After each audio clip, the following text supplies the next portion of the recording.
We have DeKeither Stamps in the studios. Now, DeKeither, the state of the city, from what I would like to see done. I think as you guys sit down there under the city council hall, I'd like for behind each chair, they have your portion of the city budget that you're responsible to generate revenue for.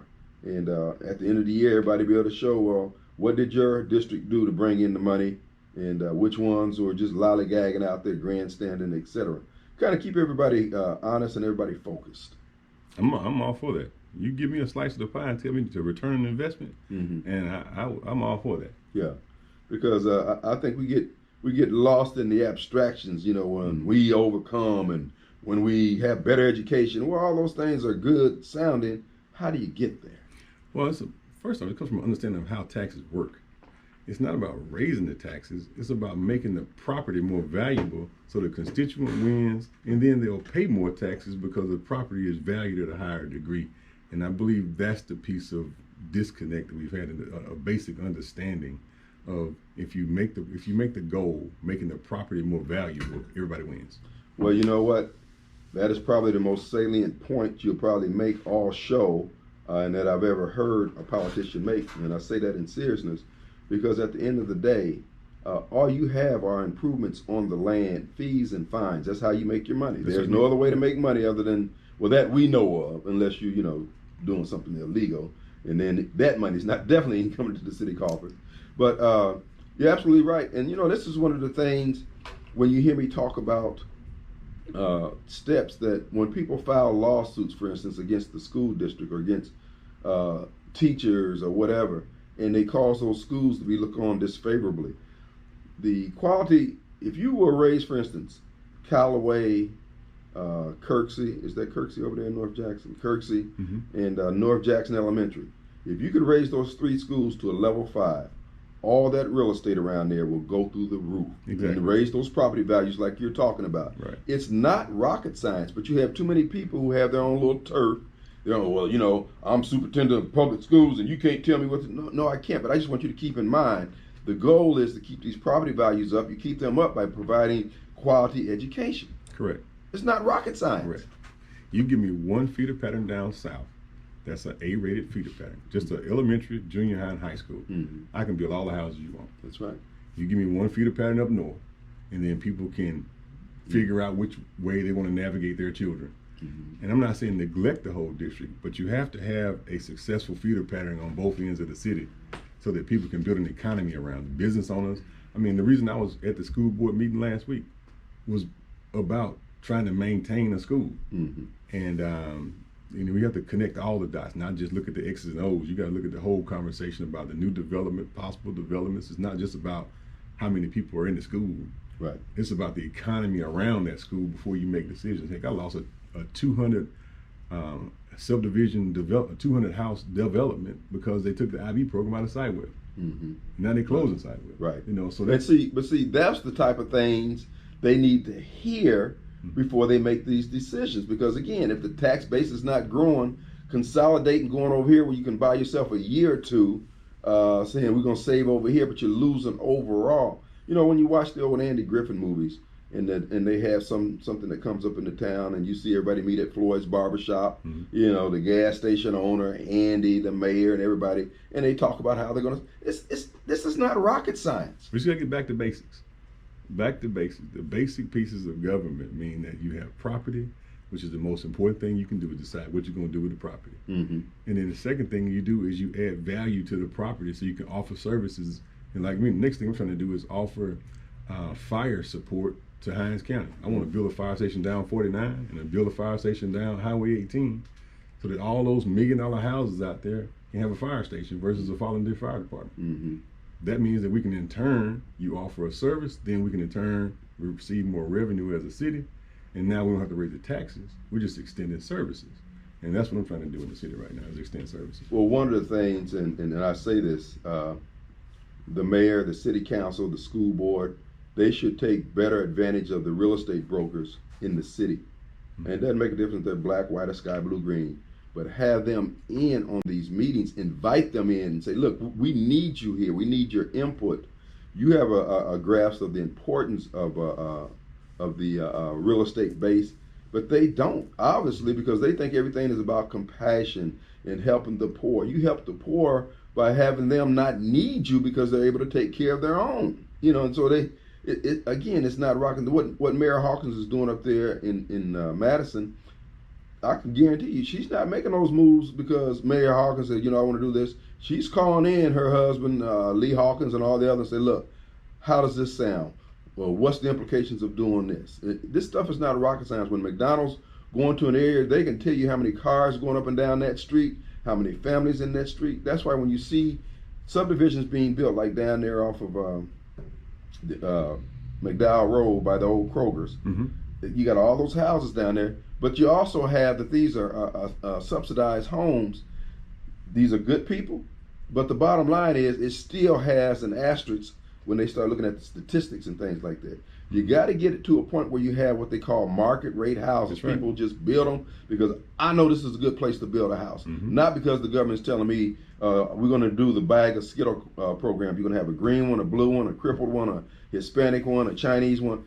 If you're doing like that, that's fine. You're going to change the area, but you're not going to grow the area. And that's what we're trying to get across. Yeah, the market's always going to push it forward, especially when you do market rate housing. That's what we lost down Highway 18 because of decisions that the school district was making in isolation of the rest of the city. So we got to keep pushing and work through these things. It's not rocket science. Folks, we're talking with DeKeither Stamps, and he's city council person. And if you listen, he is displaying the graphs and understanding of how to grow the city. I point out to people, you look at the Queens over there. The Queens has a lot of things going for it. It has curbs. It doesn't have the sidewalks, but much of Jackson doesn't have sidewalks. But all it takes is some continue the good paving of the streets over there. They probably got about 17 houses that are in various states of either foreclosure or abandoned that could be put back on the roads. Many of them could be. Some of them need to be torn down. But what I'm saying is it is still a viable and stable neighborhood. Presidential Hills, the same way. The HUD office, the HUD director on the state level has a lot of discretion. But if somebody don't go to them and say, look, this is what we need, this is how we'd like to see it done, because otherwise you're going to get those cookie cutter approach. They're pushing all this multifamily units and all that kind of stuff. All that stuff is fair and good, but you can come up with new ideals. It is not rocket science. But again, that's where you go back to your real estate brokers. You go and talk with Dorothy Thompson. You go talk with Bernice Jones. You go talk with, what's his name? Can't even think of it right now. But anyway, there's James Carson and all these other folks out there who've been around a while who can help pull this thing together. Yes, they're going to be enriched and enhanced by it, but this is capitalism, baby. This is how it works. Well, right now we have a rift going on. We got some people who've only been here a few years making decisions, and we got folks like me. I got 4 generations living today in my ward. So there's some people who've been here for a long time, black and white, who are being destabilized by decisions by people who are just been here for a short period of time. So we're going to have to have a come to Jesus meeting about the future directions for Mississippi and more specifically Jackson. Well, one of the things that I see also, DeKeither, is that people need to start deferring. When I say, you hold all these groups and meetings and everybody comes in there with their card, I'm an executive director, I'm the U.S. attorney, I'm this, that, and the other. Guys, check your ego at the door. To me, if we just emphasize what is best for our kids educationally, all this other stuff take care of itself. You spend 8 hours a day minimum trying to put cornflakes on the table for your kids. Everything you do is that with in mind. You can't come home and say, hey, look, boy, they whooped me down out there. Your child is saying, Dad, where the cornflakes at? You can say all that drama for another day. I needs to eat. And that's what you're focused on. And so we're overly complicating things. And I'll be honest with you, we don't have as much time as we think. These young kids are not going to be denied. Well, they're going to leave. So what we have to do as a state is decide if we're going to have an urban center and let the urban center do what it does by building up, and the suburbs do what they do by building suburban type areas. But these young folks they don't want a yard and a backyard. They want a condo and a coffee shop. So we're going to need to, as a state, to say we're going to concentrate some efforts downtown, build up, give the young folks what they want, or we're never going to see our grandchildren again. We're going to have to go traveling 4 or 5 states over to Dallas or Atlanta or Nashville to see our grandchildren. Either we're going to build up as a state, or we're going to all crumble together because our children are going to leave. Our number 601-879-0002. DeKeither Stamps in the studios with us. We're chopping it up. You can add your nickels and dimes to the marketplace of ideas when we come back. It's Ricky Fry. All right, folks, we're back, and we have DeKeither Stamps in the studios. All right, now, what about, you talked about drainage, man. Whew, I'm so tired of dealing with the situation over there, but I'll let you tell us what's going on. What are you guys trying to do with drainage? So the city's going to use 1% sales tax money in the next couple of weeks, and I'm pushing for internal equipment, the equipment necessary to deal with sewer, the internal equipment to do with streets, before we can build up our own internal capacity. Really, we got to put public works back to work. And I know some contractors may not like that, but you have to be able to maintain the city yourself. You can't contract out everything, the maintenance of your city. We must get back to basics and do the basic things of government, like being able to pave a street. Now, you may not be able to reconstruct a street, but at a minimum, you should be. Well, what they did with Northside Drive, and I'm glad they finally got it done. Yeah. But I got to think, we waited all this time for them to do this. The city couldn't have done this their own, but you know, well, that's what happens when you contract out so much. You build a culture of contracting, and now you don't have the internal capacity to do the basic things of government. Well, what happened to all that equipment? We had equipment at one time. Well, after you start contracting out, you start pushing money in other places, and now, because contracting is more expensive. I know, but the physical equipment, did it get sold? Did it get melted down? Did a scrap man get it? Big Daddy Pawn got it? What happened to it? Well, over time, that quality of equipment roads out, and you don't replace the new equipment, and that's what I want to push for. That's what I am pushing for, is internal equipment for the Public Works Department to put Public Works back to work. So there's going to be a vote next week for bond money. They're trying to leverage 1% sales tax funds to do some projects, which happens every third year of every administration. Right. But I don't want to do the political part where you just pick some streets, pick a few bridges, so you can take a picture in front of it. Right. I want to spend the money on equipment and supplies, and then we can take our internal money, pay people well enough, and train them so that they can go and execute government. Right. And it'll be faster and more economical for the constituents. Folks, you need to get behind this effort DeKeither is talking about. He wants to reestablish the Public Works Department. Those guys pretty much walking around with shovels and rakes. That's about it. That's about it. I was talking to me last week, and I said, well, we got public works people out here doing work in tennis shoes. Well, we should be issuing them boots since we're self-insured. Those are our toes. When those toes get messed up, when those injuries happen, we should be spending our money on the basic things that the city needs. Just like you saw me on TV talking about those cameras. I wasn't just totally against the cameras. I'm just saying, well, we got police officers that graduated from the recruit class a few weeks ago and had to get issued used uniforms. Wow. We should be funding the basic things of government first, and then these other more popular national things.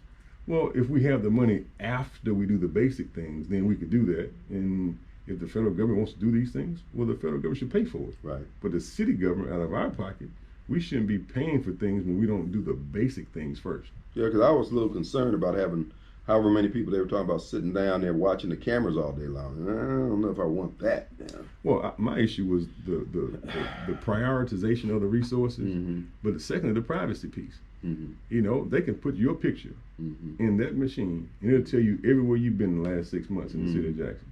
Now I don't know where you've been, right? But I don't think you, as a private citizen, should be subjected to something like that. Well, folks, and you've heard DeKeither here talking about, he understands. Look, if you raise enough revenues, you can fund the functions of government. We're not doing that. All we're doing is these things that basically just buy us a day or two of time. You got folks running for re-election in another year or so these projects are going to look good. Oh, we paid these streets. But what he's saying is, let's just go ahead and bite the bullet. How much is one of those machines that blow out the culverts and the ditches and things like that? How much one of those? Those vac trucks run about $350. And normally on a fully staffed public works department, we have 7 to 8 of them. Now we have 1 of them. One. Okay, and you wonder why your storm drains all backing up in your streets. It's because you don't have the basic maintenance being done, which causes bigger problems. So what we're saying is, let's take this investment, buy the equipment. We have plenty of work for public works people to practice on.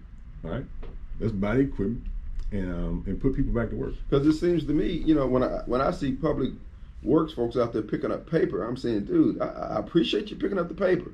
Paper he really shouldn't even be down in many instances, but that's not the best use of our resources, man. Well, that's all they have the capacity to do. Right. Once you erode the capacity of the department at the behest of contractors, because contractors want you to be as weak as possible. Right.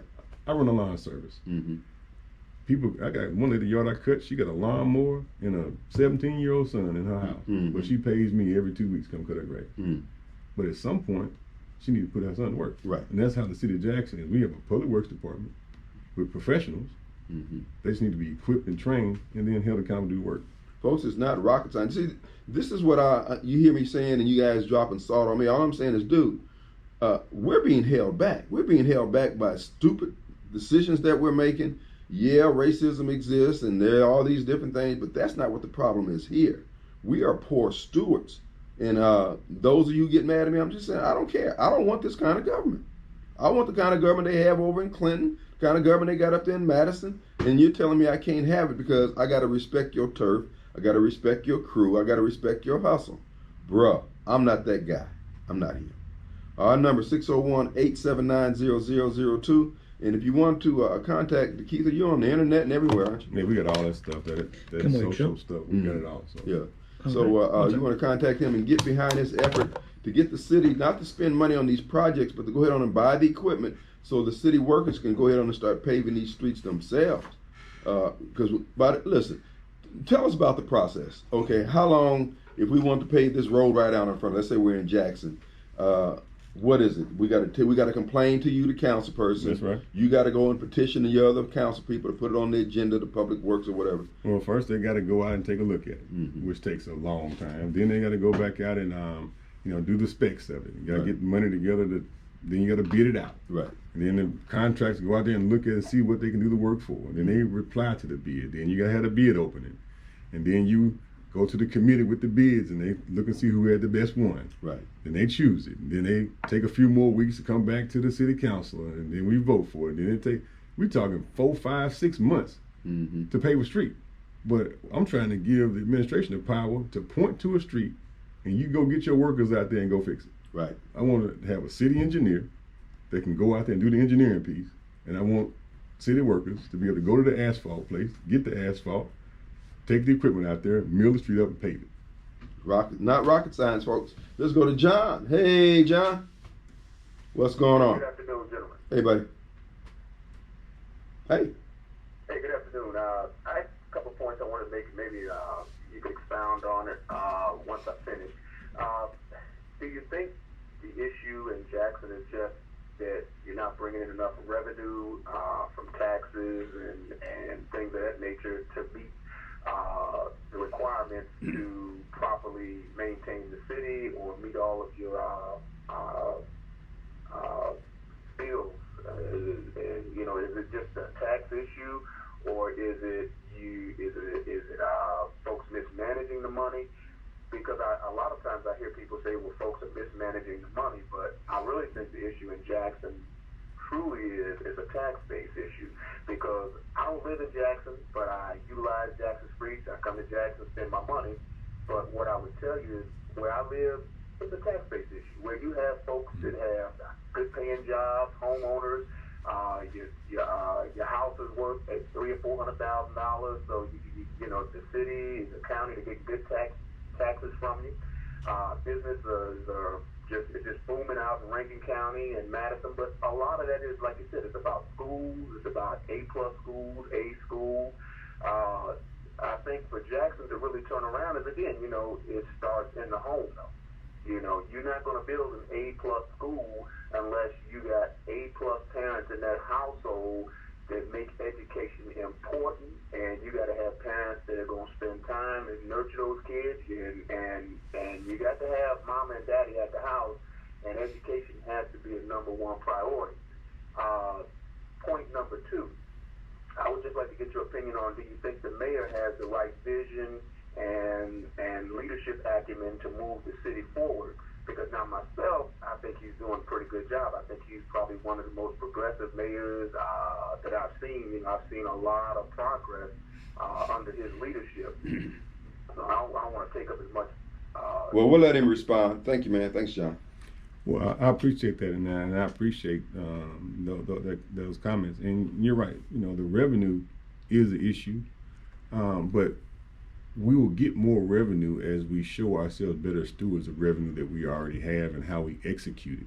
Right. And so it's two pieces to that. It's your stewardship allows you to garner more revenue, and your execution and how economical you are with what you have is vitally important for us. So on our side of the city, and my goal has always been to do as good of a job with the resources we have, so that as we try to champion for more resources, people feel more confident in giving you resources. And we've been successful in some areas and not successful in some areas. So as we work towards building better efficiencies inside city government, that will help us champion for more resources. We do have a tax-based issue. We have about $1.5 billion of tax base that has left the city of Jackson in the last 25 years. And so yes, the tax base issue is important, but you have to do the best you can with what you have, right? So that you can feel a sense of trust, and that's what we have to do, is rebuild trust amongst the people who pay the bills. Second question you asked was, do you feel the mayor has he's a dynamic young lawyer. He's definitely part of a group of folks around the country who are stepping forward in leadership roles.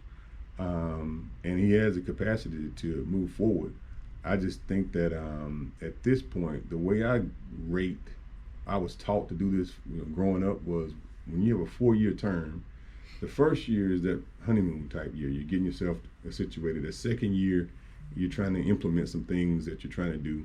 The third year is the year of accountability, to determine if you need to make a change the fourth year. And that's me included. So for me, he's going through that process, and this year will determine, based on accountability and results, if there's something needs to happen. So I don't think ill or go down on anybody, because everybody's doing the best they can.